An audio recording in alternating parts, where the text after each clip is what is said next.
5 ஆண்டு காலத்துல ஏதாவது மாற்றம் ஏற்பட்டிருக்குன்னு நினைக்கிறீங்க? இப்ப தகவல் தானே மாற்றம் தான் ஏற்பட்டுக்குது. எப்படின்னா தண்ணி குடி தண்ணிக்கு ரொம்ப ரொம்ப டேங்க் வரும். டேங்கில போய் நம்ம பிடிக்கிறதுக்கு ஒரு குடம் தண்ணிக்கு இப்போ நாங்க 50 காசு கொடுத்து பிடிக்கிறோம்ல. நாங்க அப்பெல்லாம் எவ்வளவு கஷ்டப்பட்டோம் தெரியுமா இந்த தண்ணி பிடிக்கிறதுக்கு. ஒண்ணும் இல்ல, அப்படியே தான் இருக்குது. ஒரு மாற்றமும் கிடையாது. மாற்றம் ஏற்பட்டிருக்குது, அதுல ஒன்றும் இது இல்லை. இருந்தாலும் நாங்க வந்து இங்க 45 வருஷம் ஆகுது.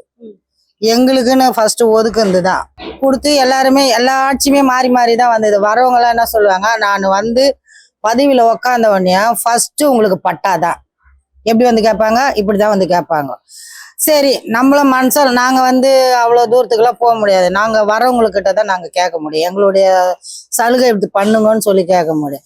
வந்தவொடனே நான் உக்காந்தவொடனே உங்களுக்கு பட்டா இத்தனை வருஷம் ஆயிடுச்சு, 40 வருஷம் 45 வருஷத்துக்கு ஆயிடுச்சு, இன்னும் யாரும் எங்களுக்கு பட்டா தரல.